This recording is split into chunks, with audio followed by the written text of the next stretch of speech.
Hello అండి, ఈరోజు నేను సింపుల్ బోడకాకరకాయ పులుసు ప్రిపేర్ చేసి చూపించబోతున్నానండి.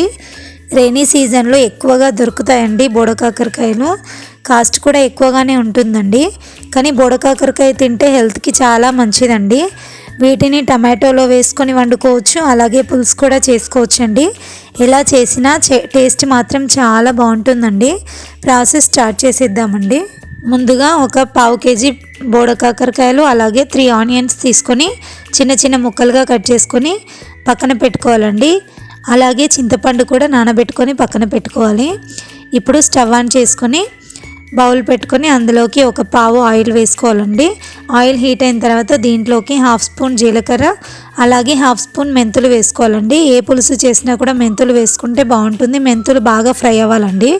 ఇవి ఫ్రై అయిన తర్వాత దీంట్లోకి కట్ చేసి పెట్టుకున్న ఆనియన్స్ అలాగే కరివేపాకు కూడా వేస్తున్నానండి.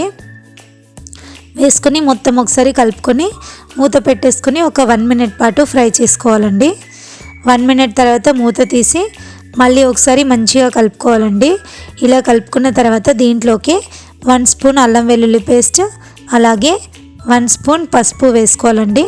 వేసుకొని మొత్తం ఒకసారి కలుపుకోవాలి. ఇలా కలుపుకొని అల్లం వెల్లుల్లి పేస్ట్ పచ్చివాసన పోయే వరకు ఒక 1/2 మినిట్ పాటు ఫ్రై చేసుకోవాలండి.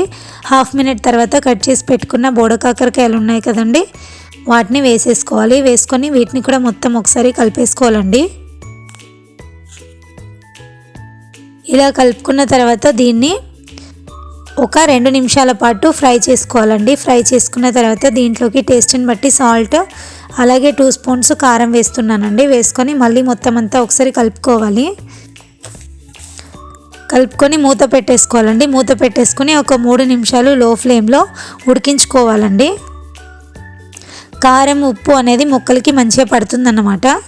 ఇలా మళ్ళీ ఒకసారి మొత్తం కలుపుకోవాలండి. కలుపుకొని నానబెట్టుకున్న చింతపండు ఉంది కదండి, ఆ రసం మనకి ఏ క్వాంటిటీతో కావాలో అంత తీసుకోవాలండి. తీసుకొని కర్రీలోకి వేసుకోవాలి. మొత్తం కూడా ఇలా వేసుకోవాలండి. వేసుకున్న తర్వాత మొత్తం ఒకసారి కలుపుకోవాలండి. ఇలా కలుపుకున్న తర్వాత దీంట్లోకి ఒక 1/2 స్పూన్ జీలకర్ర మెంతుల పొడి వేసుకోవాలండి. వేసుకొని అలాగే కట్ చేసి పెట్టుకున్న కొత్తిమీర కూడా వేసుకోవాలి. వేసుకొని మళ్ళీ మొత్తం ఒకసారి కలుపుకోవాలండి. కలుపుకొని మూత పెట్టేసుకోవాలి. మూత పెట్టేసుకొని ఒక 7 నిమిషాలు మీడియం ఫ్లేమ్లో పెట్టి మరగనివ్వాలండి. మరగనిస్తే పులుసు మంచిగా మసులుతుందండి.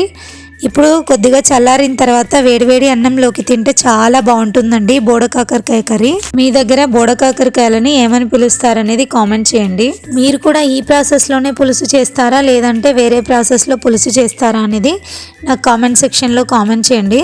ఫస్ట్ టైం మీరు కనుక నా ఛానల్ చూస్తున్నట్టయితే లైక్ చేయండి, షేర్ చేయండి. మరిన్ని విలేజ్ స్టైల్ వంటల కోసం నా ఛానల్ సబ్స్క్రైబ్ చేయండి. Thank you for watching.